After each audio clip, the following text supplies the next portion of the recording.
آج میری قوم آپ کے سامنے دو راستے ہیں. جب نماز میں اللہ سے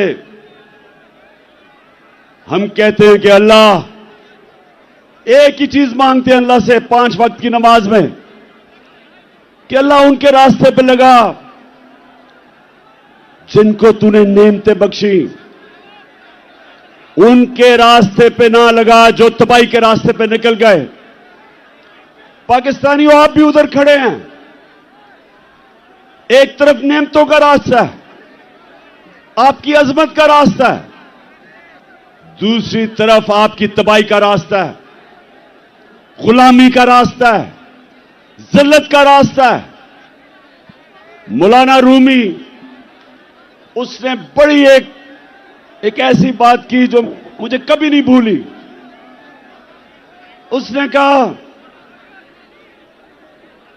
کہ جب اللہ نے تمہیں پر دیے اڑنے کے لیے، کیوں چونٹیوں کی طرح زمین پہ رینگ رہے ہو؟ پاکستانیوں، اللہ نے ہمیں پر دیے ہیں.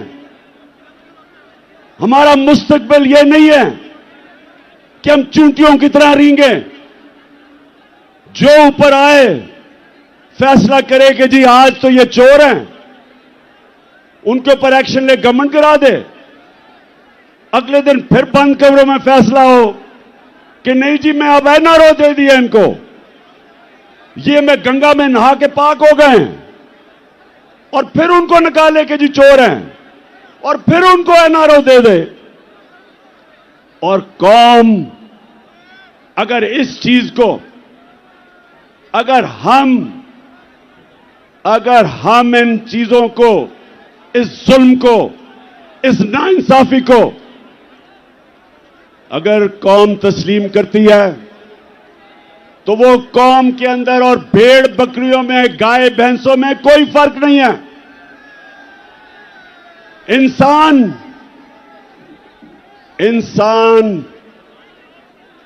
انصاف مانگتا ہے.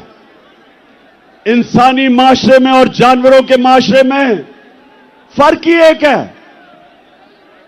انسانوں کے معاشرے میں انصاف ہوتا ہے، جانوروں کے معاشرے میں طاقتور کی حکمرانی ہوتی ہے. پاکستان اگر ایک عظیم ملک نہیں بنا تو اس کی ایک وجہ ہے کہ ہمارے ملک میں کبھی بھی قانون کی حکمرانی نہیں آئی، طاقت کی حکمرانی، جنگل کا قانون رہا ہے. اور یہ یاد رکھیں، کبھی کوئی معاشرہ ترقی نہیں کر سکتا جس معاشرے کے اندر انصاف نہیں ہوتا. میرے نبی صلی اللہ علیہ وسلم نے مدینہ کی ریاست میں، اور یاد رکھیں اللہ کا حکم ہے کہ میرے حبیب کی سنت پہ، اس کی شریعت پہ، اس کے راستے پہ چلو. کیوں اللہ نے ہمیں حکم دیا ہے؟ ہماری بہتری کے لیے.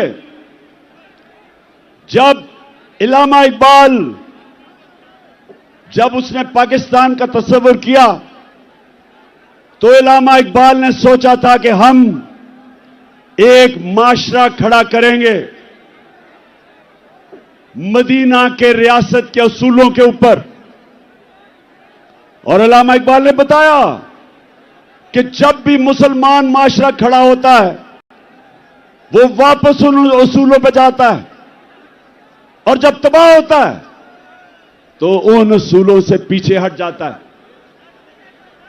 تو پاکستانیوں، جب انہوں نے مدینہ کی ریاست بنائی تو پہلی چیز عدل اور انصاف، قانون کی حکمرانی، اس کے اوپر اس معاشرے کی بنیاد رکھی.